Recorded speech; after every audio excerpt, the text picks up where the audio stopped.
Hello, thank you for joining us. My name is Cynthia Bierley and I live in Ward 5 and I am a member of the League of Women Voters of Cape Ann.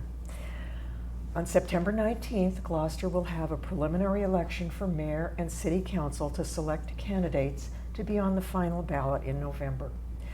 There will not be early voting for the preliminary. You may vote by absentee ballot in person as always.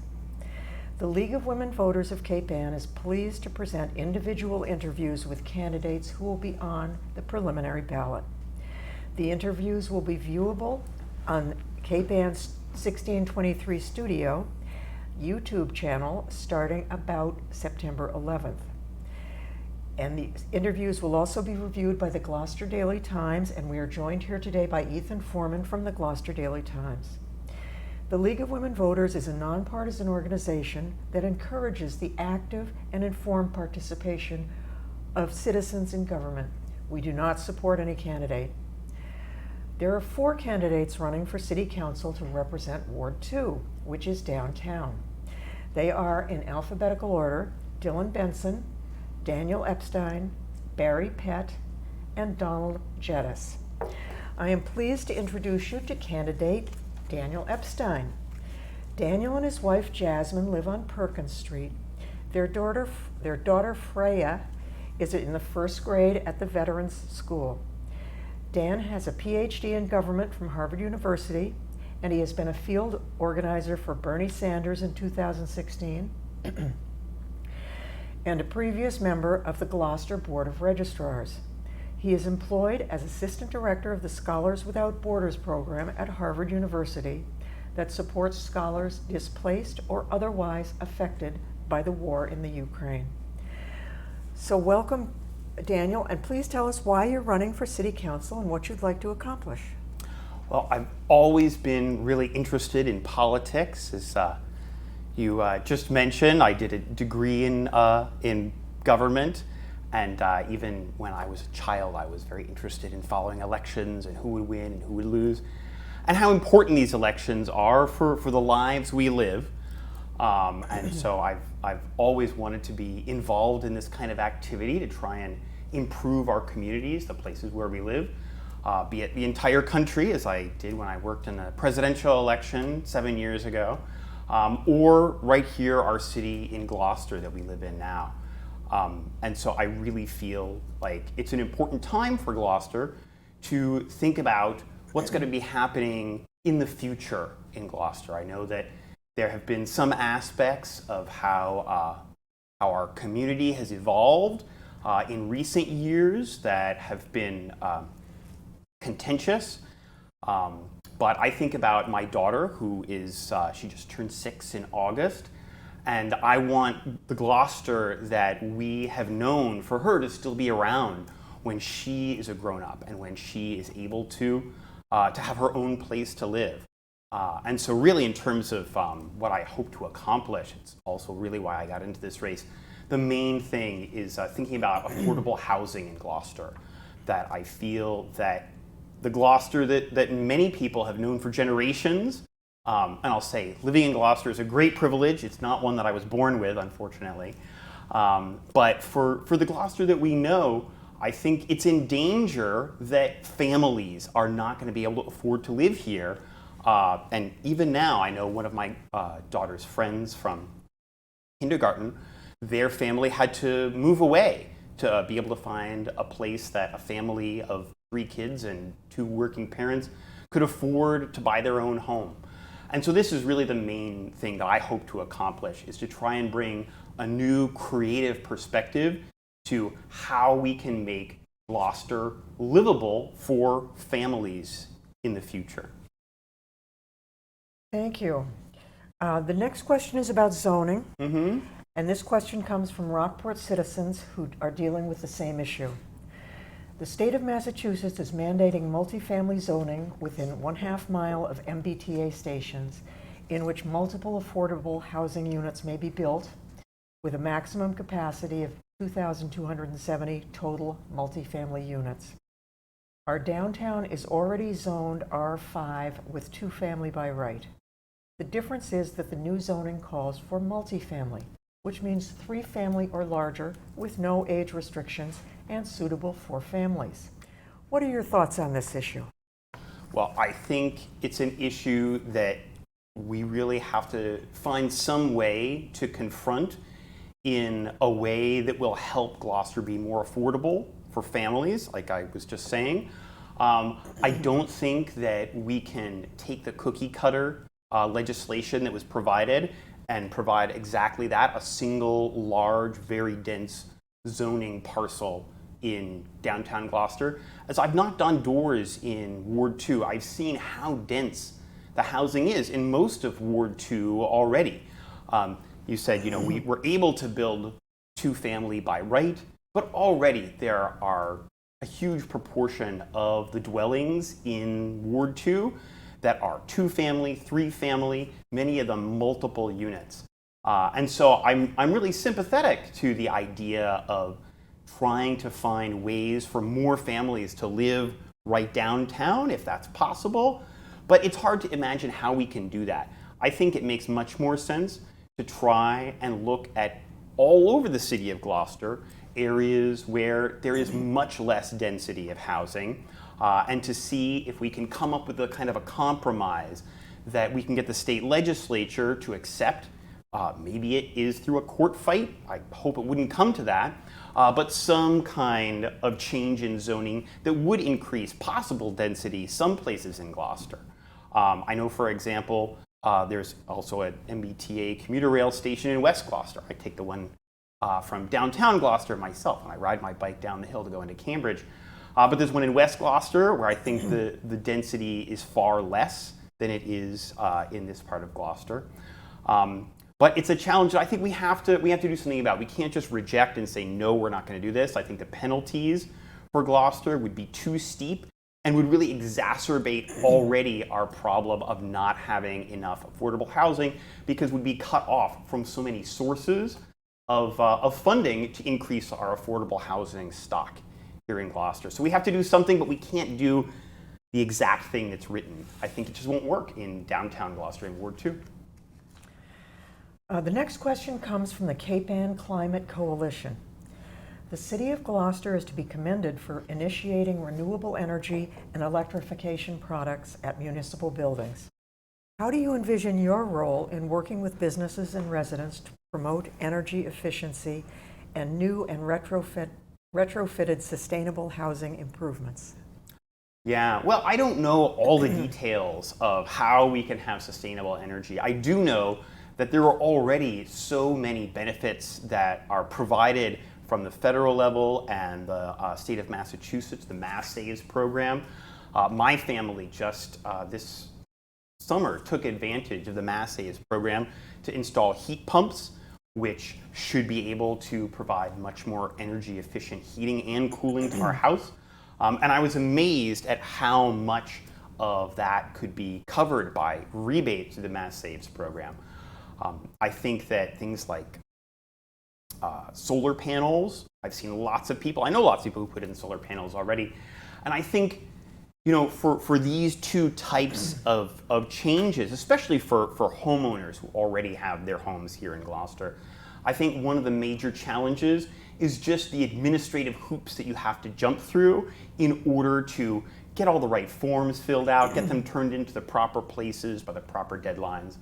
And so I think anything that the city government could do to help alleviate these administrative difficulties. I think there's been some people going door to door in Gloucester, introducing these ideas to homeowners. I think that's really helpful. I think we can make a lot of progress on becoming really an energy sustainable city just by making sure that the programs that are already there from the federal and the state government are taken up more by Gloucester residents, just by making them aware and helping them with the administrative difficulties. Thank you. The next question is about the waterfront. The city-owned waterfront properties at I-4C2 and 110 Commercial Street are undeveloped. A theater arts complex has been proposed. The working waterfront has been protected for 400 years to allow public access for activities that transfer from land to sea and sea to land. What is your position on the use of this marine industrial zoned property, and what is your vision for the port and harbor? Well, I think it's really important that when we look at the port, we make sure that we're able to preserve as much as possible the access for fishermen and the fishing industry. It's really one of the things that made Gloucester great. And I think that this is also can go together with people who now are starting to come here for recreational fishing, recreational boating. I don't know about a big theater complex. I feel like one of the major complaints I've heard from people in this, especially in the downtown area, not just Main Street and Rogers Street, but behind where the library is, Middle Street, is that there's just insufficient parking. And when we have people coming into town for our many wonderful events, this really exacerbates the problem of parking. I parked in the I-4C2 lot this weekend when I went with my family on our friend's boat to go see the schooners, and I think that that could be a much better accessible parking area, and we could still preserve access to the waterfront for anybody. But maybe we could do something to make the parking more accessible, maybe go underground and be able to have more than one level of parking, but something to alleviate the parking difficulties. In terms of the overall waterfront, I think a big issue is that we have a lot of really wonderful and historic privately run businesses and private ownership of different parts of the waterfront that have over time been important institutions for Gloucester fishermen, as well as anybody who needs to fuel up or if it's get ice or whatever it might be. And a challenge is that a lot of that privately run area has not been used in a way and maintained in a way that it can continue supporting our port.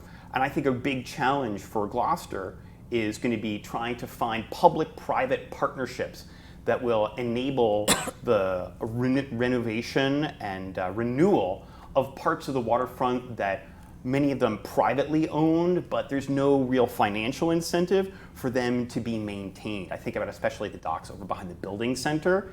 And if we could find some creative way to create or innovate some public-private collaboration in order that some of these businesses where, maybe the business owner, Felicia Oil, for example, get to the point where they want to run the business anymore, they may be older, and what's going to happen is, can something else happen besides simply selling out to the highest bidder in the regular market? Can the city come in and be able to make some kind of an arrangement where something that really supports our working waterfront can happen? Thank you. The next question comes from Jan and Ed in Ward 5. They bought a small waterfront home in 1990 for $285,000, and that same home is now assessed at $1.3 million. They are now paying nearly $18,000 per year to the City of Gloucester in property taxes, septic betterment, community preservation tax, and debt exclusion taxes for the Veterans School. Other debt exclusion taxes are in the pipeline, for example, the sewer treatment plant, although they are on septic. Those payments are based on the assessed value of your home, so the more that is assessed, the more you pay. What can you do as a counselor to help ensure that people can continue to stay here in their retirement? Well, I think one of the big issues is that we have almost a frozen housing market here where everything goes for such high prices that if you get to the point where you can't really stay in your house, then you can't afford to live anywhere else in Gloucester. So I think we need to have some serious policies to address the ability of people to have access to other places to live. Now, this particular couple, it sounds like they live in a small house. It sounds like, I don't know if it's a 1-floor or a 2-floor. I know I've been having discussions about my in-laws who live on the 2nd floor in their place. So maybe it's a 1-floor and it's maybe a really appropriate place for them to retire. And so maybe they don't want to move out of it. But I think if we had a housing market where we had the supply that allowed it to be fluid, then we could have a lot more solutions out there. And also, we wouldn't see this spiraling, unbelievable surge in housing prices that, of course, affects the assessed value.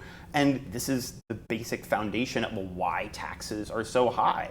You know, the rate of our property taxes in Gloucester is actually quite modest compared to a lot of other places, but the valuations have surged at an astronomical rate, and this is connected to the lack of supply.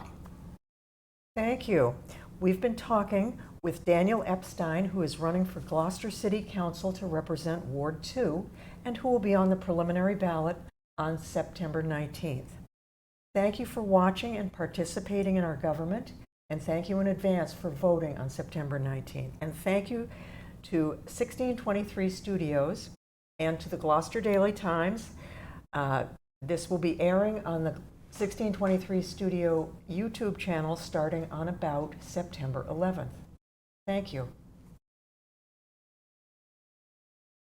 Hello, my name is Cynthia Bierley with the League of Women Voters of Cape Ann, and on September 19th, Gloucester will have a preliminary election for mayor and city council to select candidates to be on the final ballot in November. There will not be early voting for the preliminary. You may vote by absentee ballot in person as usual. The League of Women Voters is pleased to present individual interviews with candidates who will be on the preliminary ballot. The interviews will be viewable on Cape Ann 1623 Studio, their YouTube channel, and they will also be covered by the Gloucester Daily Times, and I'm here today with Ethan Foreman from the Gloucester Daily Times. The League of Women Voters is a nonpartisan organization that encourages active and informed participation of citizens in government, and we do not support any candidate. There are 4 candidates running for Ward 2, which is downtown. They are, in alphabetical order, Dylan Benson, Daniel Epstein, Barry Pett, and Don Tgettis. And I am pleased to introduce you to candidate Dylan Benson. Dylan is a Gloucester native who attended Gloucester High School. He is the son of a shell fisherman and lives with his family on Summit Street. Dylan is employed by the legal department of the City of Beverly. He has a bachelor's and master's degree in criminology and international relations from local colleges and universities. He plans to attend law school soon. This is his first campaign for public office. He is interested in working on housing costs, employment opportunities, and gender issues.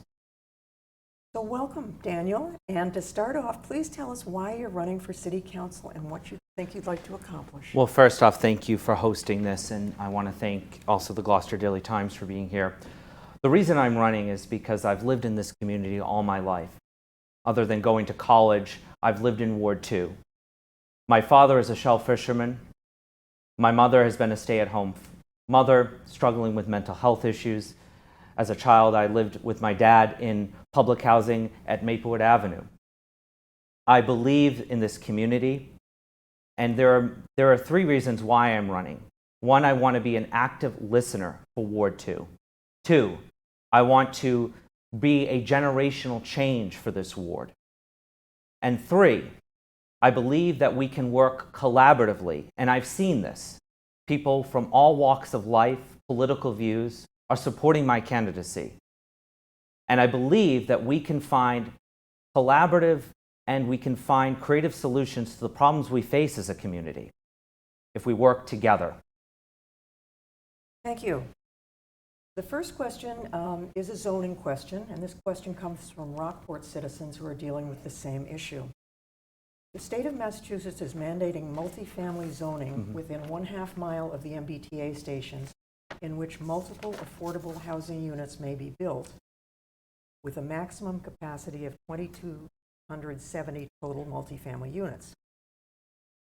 Our downtown is already zoned R5 with 2-family by right, and the difference is that the new zoning calls for multifamily, which means 3-family or larger with no age restrictions and suitable for families. What are your thoughts on this issue? Sure. I believe that we have to follow the law. That is what I've read from the actual MBTA Communities Act law and then reading the Attorney General's opinion that we have to follow the law and we have to permit zoning by right in and around the MBTA stations here in Ward 2 and also in West Gloucester. We have to do it. We have to follow the law. But also, I believe that we can do this in a way that respects the neighborhoods, the unique character of our neighborhoods. And when we talk about affordable housing too, and also development, I say this a lot, that we can do both. We can respect the unique character of our neighborhoods. We don't always have to support every project that's going to be developed. But back to this, it's really, we have to follow the law. Thank you. The next question comes from the Cape Ann Climate Coalition. The City of Gloucester is to be commended for initiating renewable energy and electrification projects at municipal buildings. How do you envision your role in working with businesses and residents to promote energy efficiency, including renewable energy and new and retrofitted sustainable housing improvements? Sure, this is a great question, and I've seen this in my experience working for the City of Beverly, that we, as new buildings are built, we look to see how they can be renewable. For example, one of the cannabis businesses that are going up, that is actually going to have a sustainable building. It's going to be net zero. Or when we improve or retrofit our public buildings. So right now we're retrofitting here in Gloucester the police station and also the court, at district court there. These could be net zero or near net zero. That is something that we should be looking at. And if elected, I would be asking the administration, when these buildings are being retrofitted, what are we doing, for example, when we build a new school? Can we make that near net zero or totally net zero? Those kinds of things, I think, as a city councilor, what I can do, and also just speaking to businesses and saying, you can work with the Climate Coalition or other groups to say, okay, there's energy efficiency that you can do where heat pumps or something of that nature. That's something I think as a city councilor I can do. Now I can't do what the administration does because that's their role, but I do very much believe that climate change is real. And we also, as a city council, we have to look at ways to make sure that we're changing our flood zoning, and also looking at raising buildings up and around the downtown area. As rising sea levels, it's happening. And we're looking at just what happened across the country, just in the wildfires in Hawaii, or we look at the wildfires outside of the US and Canada. We look at the destructive hurricanes that have happened in the last 20 years. Things are going to happen in our community, whether we believe in climate change or not, and I understand people that don't. But I say those that don't believe in climate change, we can win them over by telling them you can save money with energy efficiency when you retrofit your building. You're saving money on your energy bills, and you're putting more money in your business pocket. Yep. Thank you for that thoughtful answer. The next question is about the waterfront. Mm-hmm. The city-owned waterfront properties at I-4C2 and 110 Commercial Street are undeveloped. A theater complex has been proposed. The working waterfront has been protected for 400 years to allow public access for activities that transfer from land to sea and sea to land. What is your position on the use of this marine industrial zone property, and what is your vision for the port and harbor? Just to clarify your question, just real quickly, are you talking about the recent proposal for some sort of performing arts studio that I see a group has proposed? Just for that proposal, I don't think that would work at I-4C2. That's just my opinion, and many in my ward have expressed that as well, that would not work for that I-4C2. What I envision there is, I envision allowing and respecting the access that our lobster guys have down there, and girls have down there, access to storing their traps, and also access to their lobster boats. Gloucester is #1 in lobstering across Massachusetts, and that is one of the historic places where lobster guys have gone in and out, and gals, sorry. So that's kind of where I see something within marine industrial going there, or what I would like to see, and this would be more of what the administration would have to decide, and then the council would approve it or not approve it, is parking. I think that could work down there, some sort of parking, and then making sure that we're allowing access to the lobster folks down there as well. Thank you. The next question comes from Jan and Ed in Ward 5. In 1990, they bought a small waterfront house for $285,000, and the same house is now assessed at $1.3 million. They now pay the city of Gloucester nearly $18,000 per year in property taxes, septic betterment, community preservation tax, and debt exclusion taxes for the veterans school. Other debt exclusion taxes are in the pipeline, for example, the sewer treatment plant, although they are on septic. The debt exclusion payments and property taxes are calculated on the assessed value of your home, and the greater the assessment, the more you pay. What can you do to help ensure that people who have spent their lives in Gloucester can afford to live here in retirement? Sure. And these individuals, I've met many people that are experiencing this, seniors who've lived in their homes for 30, 40 plus years, a lot longer than I've been alive. And I think there are creative solutions that we can do to help reduce the cost of property taxes, etc. There are programs that other municipalities have looked at, whether it's the senior work-off program that helps reduce senior costs by upwards of $1,500. This community would have to accept that. That's something I think we could look at, accepting that Mass General law. But again, that's something that the administration would have to first initiate, and then the council would have to approve it. But I do think that cost of housing has gone up exponentially as someone who's trying to save for their own home, and meeting so many young people across Ward 2 that say the dream of owning a home in Gloucester is slipping away from them. And I do think we can solve this affordability crisis, as I've been saying across Ward 2, knocking on doors and speaking to voters, that we can solve this, but also respect the history of this community and the unique character of our community as well. And any proposed projects that would to solve the affordability crisis would have to include neighborhood input. Abutters, including renters, must be included in the entire process. But back to that point is, I think we need to find creative ways to help reduce the cost for our seniors who have lived in their homes for so long, and that they're on a fixed income, and they're making so much money, and then that each week they're paying for food, electricity bills, heating bills, and then the property taxes. There are things at the state level. There's the circuit breaker, and there's other programs that can help seniors reduce property taxes. But I think we need to also look locally. What can we do to help reduce property taxes for our seniors? Thank you. The next question concerns vaccines, and I will clarify that the League of Women Voters supports COVID vaccines. What is your opinion on mandatory vaccines and masks? Well, first off, I agree with the League of Women Voters, and I know you're nonpartisan, but I agree that the COVID vaccines work. And I think that we have to confront disinformation, misinformation, outright lies, whether it's on this issue or other issues that you see drum up across our community. Mass mandates, I think that I'm not in favor of mandates at this time, because I think that the vaccines have worked and we're not seeing hospitalization rates go up exponentially across the Commonwealth. But if there was a major outbreak and we were seeing people on ventilators and stuff like that, we'd have to assess it. On vaccine mandates, I think that is something that on public safety, stuff like that, I would have to really look at, see if that would work, but I think that's for a decision for the administration to make. Thank you. The next question concerns Dogtown, and this comes from the Cape Ann Political Action Committee and concerns the future disposition of Dogtown. Mm-hmm. The Planning Board is suggesting that Gloucester sell the carbon credits of Dogtown to people who want to develop elsewhere. The proposal is that the Dogtown land would not be sold, but its carbon credits would.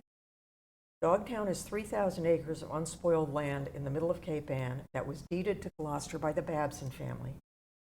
Because it is unspoiled, it is worth a lot of carbon credits that can be sold and used elsewhere. What is your opinion on this issue? I would want to look more into this issue before making a firm opinion and take a firm stance on this issue. But I do believe that the Dogtown is protected. These carbon credits, though, could be used elsewhere But I think we need to understand, and I want people to understand, and I've heard this, but I want to really study it more. But Dogtown will not be sold. It's not going to end up being developed. It's protected land. It's deed restricted, from my understanding of it. But to this question, I would like to learn more about how effective is it to sell these carbon credits? What benefits is it? So I'd want to look more into it before making a firm stance. Thank you. I have been talking with Dylan Benson, who is running for Gloucester City Council representing Ward 2, and who will be on the preliminary ballot on September 19th, 2023. Thank you for watching and participating in our government, and thank you in advance for voting on September 19th. And thank you also to Studio 1623, and you can watch these interviews on their YouTube channel. Thank you. Thank you.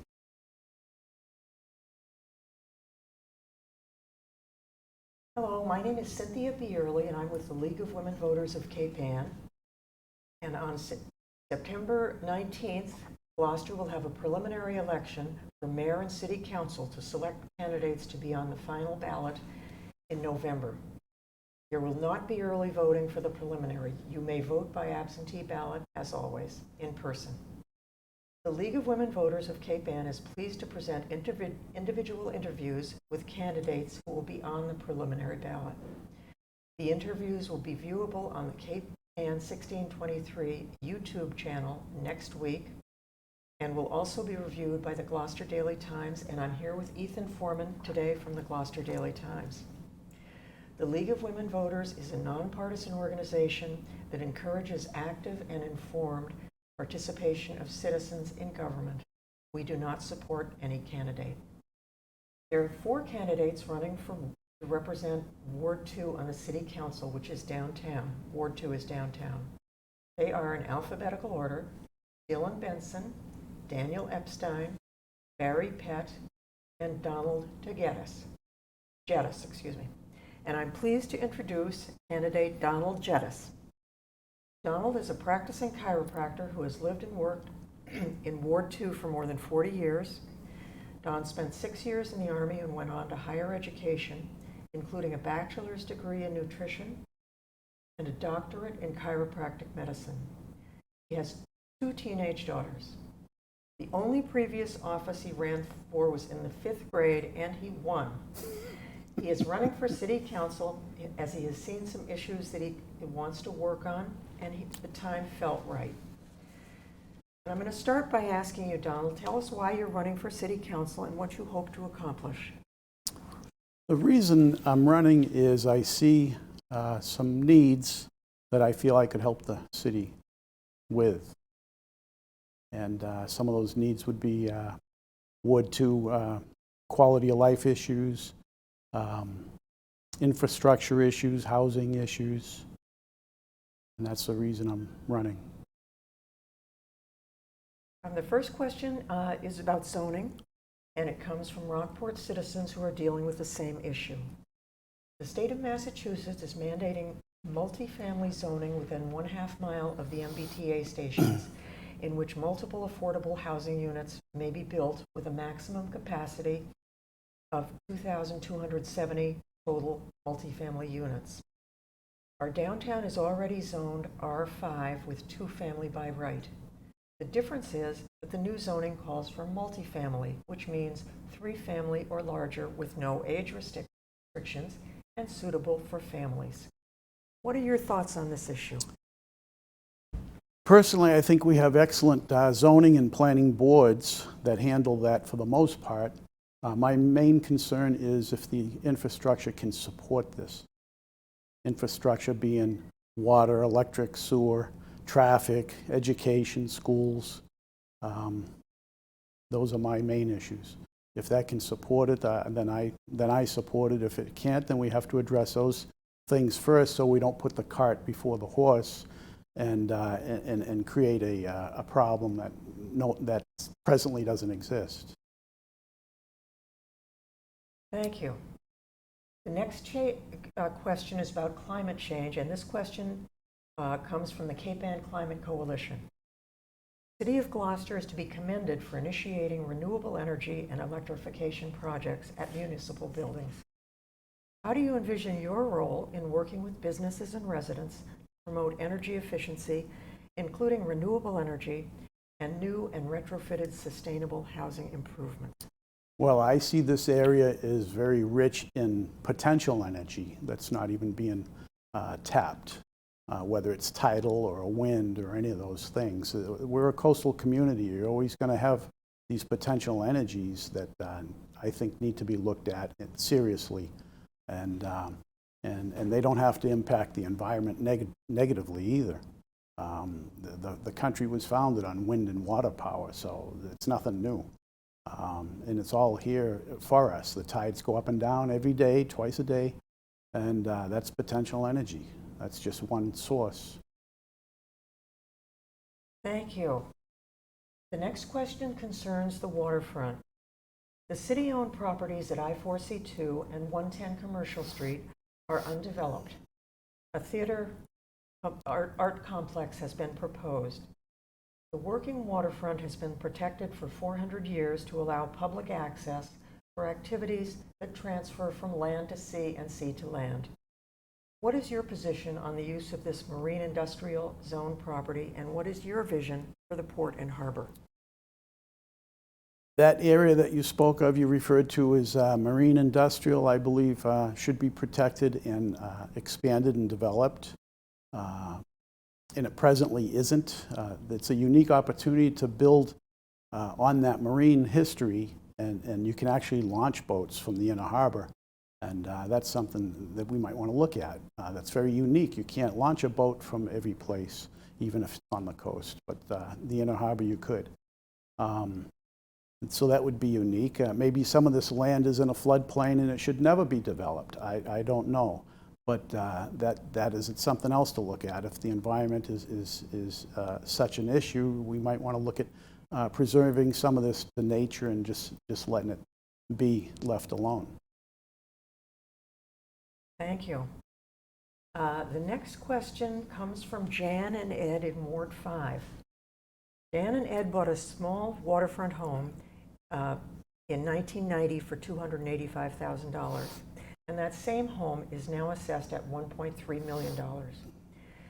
They now pay the City of Gloucester nearly $18,000 a year in property taxes, septic betterment, community preservation tax, and debt exclusion taxes for the Veterans School. Other debt exclusion taxes are in the pipeline, for example, for the sewer treatment plant, although they are on septic. The debt exclusion payments and property tax are calculated on the assessed value of your home. The greater the assessment, the more you pay. What can you do as a city councilor to help ensure that people who have spent their lives in Gloucester can afford to continue to live here in retirement? That's an issue that I would address, first of all, by making sure there's accountability and efficiency in the system so that we're not wasting money. We can start there by plugging some holes and maybe making things affordable, starting with that. Another thing is that issue, sometimes if we're not careful as a community, can be driven by outside forces. So we want to avoid that if we can. And I like the idea of enacting the Home Rule Act of 1966, where Gloucester is actually calling the shots for Gloucester, rather than outside interests. Interesting. Okay, thank you. You mentioned plugging some holes. What do you mean? I would encourage an audit of anything the city has or departments and see if we're running as efficiently as we can. Find out what we have to start with. Just like if you had a home inspection, it's really no different. It's just on a grander scale. We might be wasting money we don't even know, and that never helps. So you can oftentimes lower taxes or at least maintain taxes by running things better. The next question concerns vaccines, and I will clarify that the League of Women Voters supports COVID vaccines. What is your opinion on mandatory vaccines and masking? I personally think that it's potentially dangerous. Not everybody fits that policy. There's plenty of people that are at risk. The main focus never seems to be looked at. The vaccine issues, to me, are secondary to post-immunity. So we need to build healthier people, become healthier, have healthier lifestyles, and that will be stronger than any vaccine they'll ever come up with that's designed and produced by a human. Thank you. The next question concerns Dogtown, and it comes from the Cape Ann Political Action Committee, and it concerns the future disposition of Dogtown. The Planning Board is suggesting that Gloucester sell the carbon credits of Dogtown to people who want to develop elsewhere. The proposal is that the Dogtown land would not be sold, but its carbon credits would. Dogtown is 3,000 acres of unspoiled land in the middle of Cape Ann that was deeded to Gloucester by the Babson family. Because it is unspoiled, it is worth a lot of carbon credits that can be sold and used for development elsewhere. What is your opinion on this issue? Dogtown is outside of Ward 2, but my personal opinion is we need to control the future of Dogtown, the present of Dogtown. Let Gloucester determine that.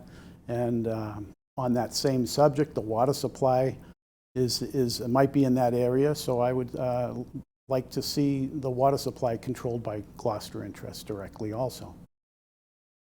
I'm taking that you are not in favor of selling. Preservation, yeah, that's, okay.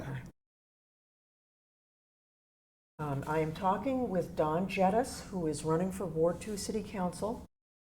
Don is a Ward 2 resident and practicing chiropractor for 40 years. And I have a couple more questions that I can ask you in the few minutes that we have remaining. Sometimes the needs of the city conflict with the needs of the ward. How would you handle that type of situation?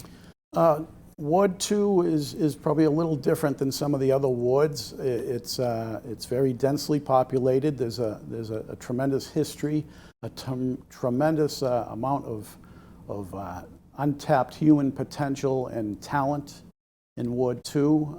A lot of the infrastructure, a lot of the services are in Ward 2. So those are issues a lot of wards don't have.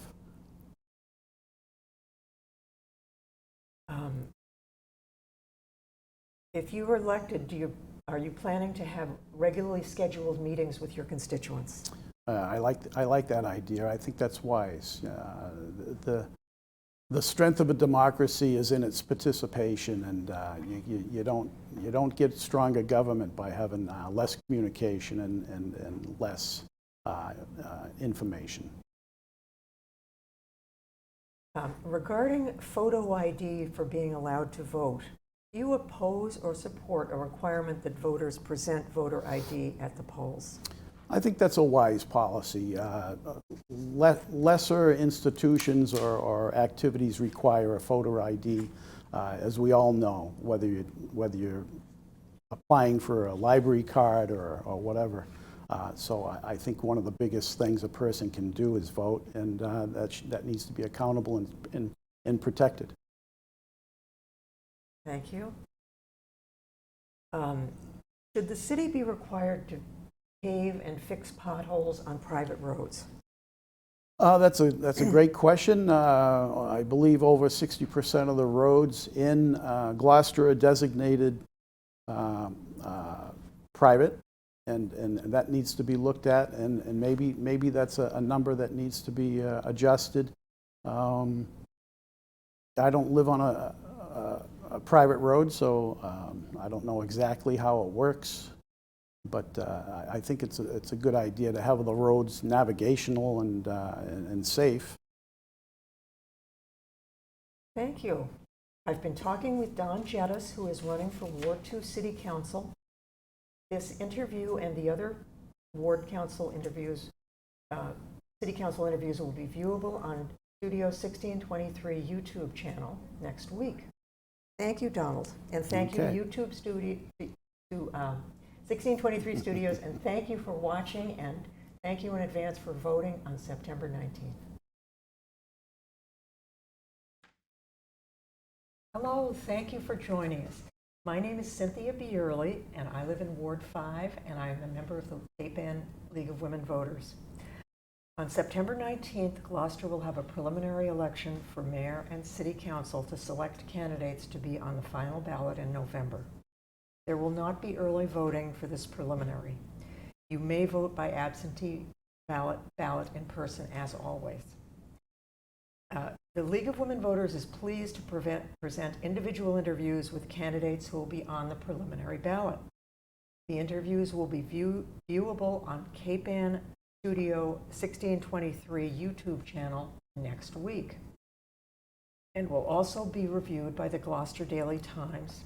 And we are joined here today by Ethan Foreman from the Gloucester Daily Times.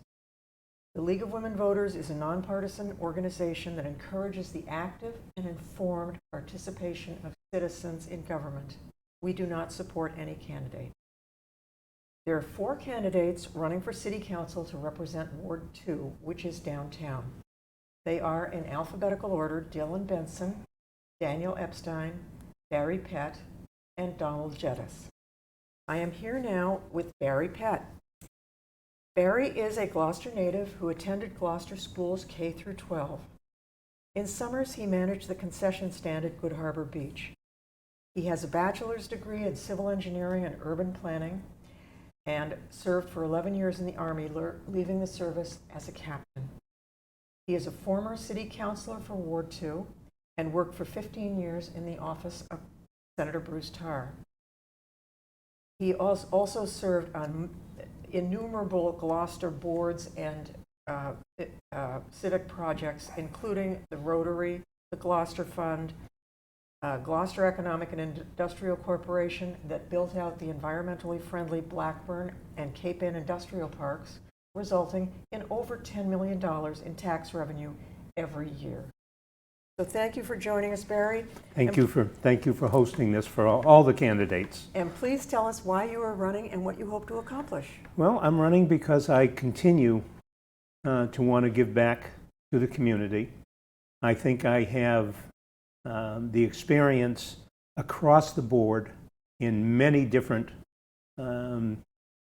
ways, whether it be from having worked with Senator Tarr and then also Representative Verger and Ferrante and other state officials at that level in the state agencies, and we even worked with the federal partners at that time, or whether it was here as a city councilor, working with the administration and all the different agencies and departments. I've worked with many of the departments for many years on many of the activities that I have done in the community.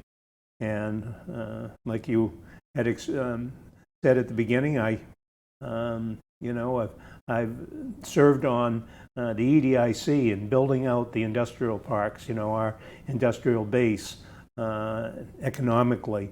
I've worked on the Gloucester Redevelopment Authority after the sort of the debacle with what went on there years ago, and I was able to secure a grant from the Coastal Zone Management to build a dockage down there, which today is still I think the best dockage for our commercial fleet in town. I have an excellent relationship with many of the fishing families in Gloucester, and I like to be able to ensure that our marine working waterfront is there. I've been supportive of our schools. I was very supportive of our new school going in, even though there were people that were opposed to it. I think it's going to end up being quite the gem in our cap, and I think I work with many of the seniors in many capacities, and I think the seniors in housing itself, affordable housing, they're important things that I can contribute And I believe, as I see, again, I'm happy that there are other candidates that are running, but I think across the board, I end up having far and away the most experience to be able to represent everyone in Ward 2 the best. Thank you. The next question is about zoning, and this question comes from Rockport citizens who are dealing with the same issue.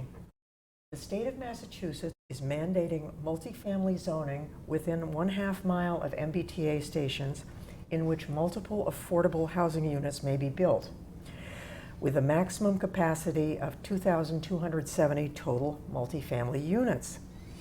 Our downtown is already zoned R5 with two-family by right. The difference is that the new zoning calls for multifamily, which means 3-family or larger with no age restrictions and suitable for families.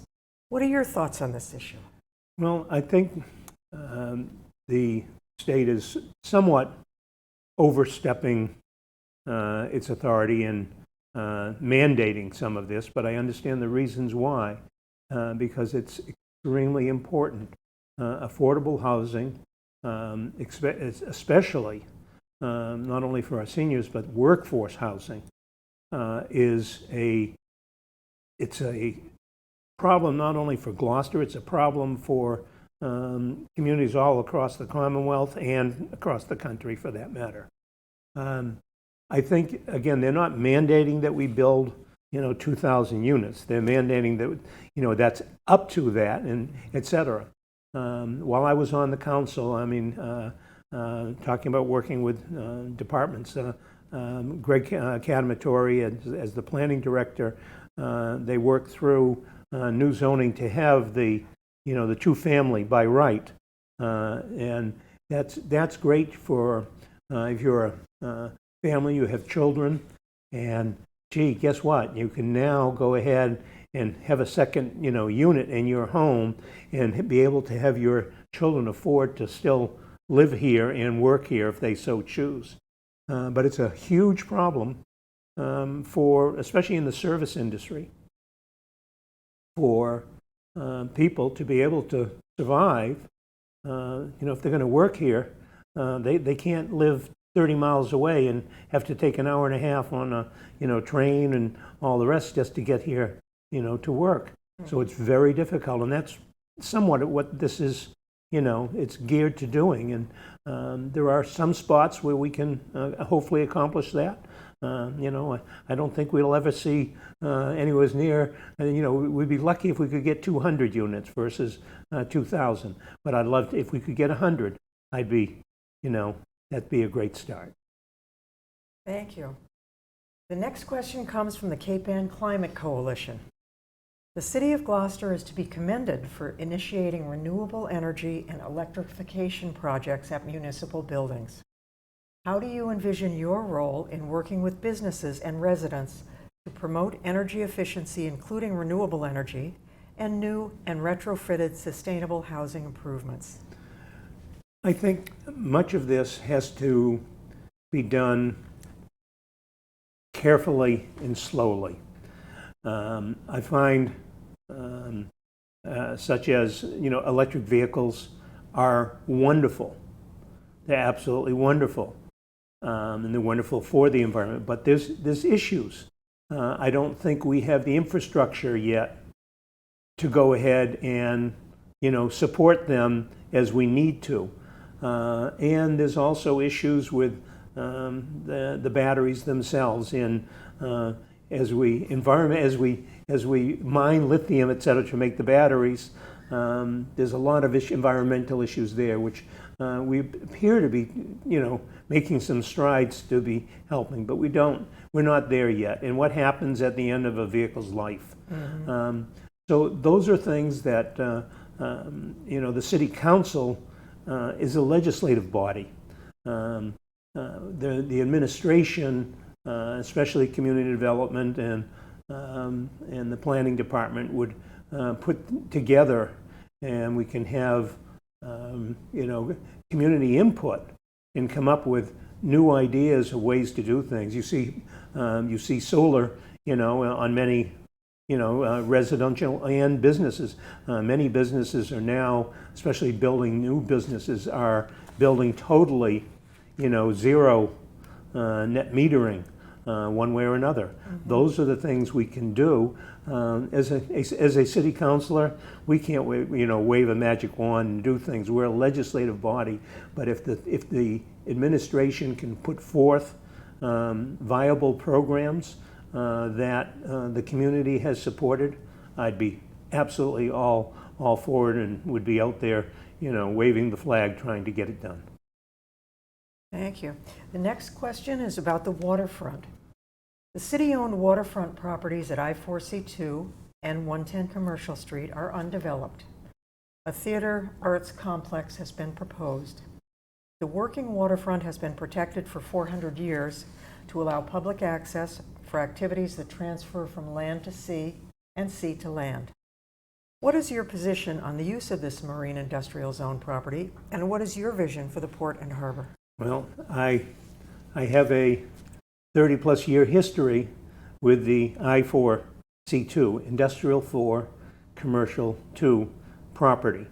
As the chairman of the Gloucester Redevelopment Authority, when I was asked to join after the debacle with the supposed development that was going to go in, we worked very hard to try and keep the marine waterfront going. We obtained a $350,000 grant, and again, this is back in the early 90s, from Coastal Zone Management, and built the Harbor Cove Dockage Facility, which we, as the Gloucester Redevelopment Authority, we ran for a number of years. And that's not our job as a landlord, but we did that because there was 11 slips there, and there's still 11 slips, commercial slips there, and it's extremely important.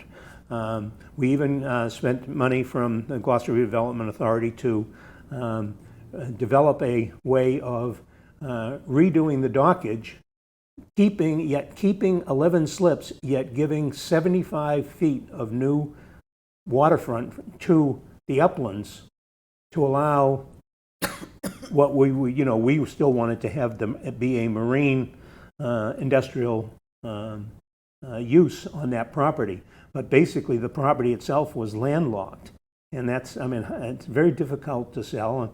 And now we moved on the property over to the city, so the city owns both the uplands and the lowlands. And I would love to, I've told people I'd love to sit down and discuss with you, because you can look at the plans for changing the dockage, but that's the same type of thing that I would look at doing down at on Commercial Street. It's different there because there's not a lot going out.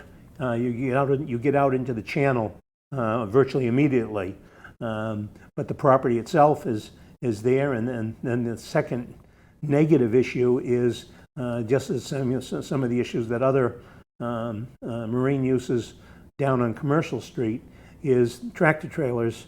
Traffic is very difficult. To get that to the Commercial Street property would be on the Fort Square Commercial Street property would be virtually impossible to get a tractor trailer. Tractor trailers, years ago were 28 foot long.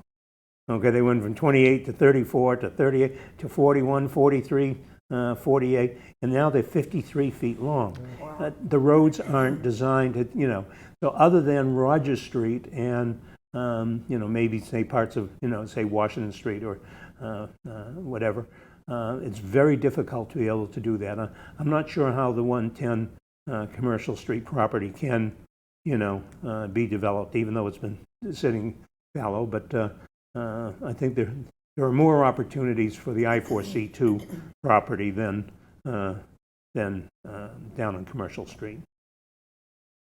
Okay. I have been talking with Pett, who is running for Gloucester City Council representing Ward 2 and who will be on the preliminary ballot on September 19th. Thank you for watching and participating. Thank you to 60 and 23 Studios, and this will be viewable starting about September 11th on their YouTube channel. And thank you in advance for voting on September 19th. Thank you, Barry. Thank you, and please, be honored to have your vote on September 19th.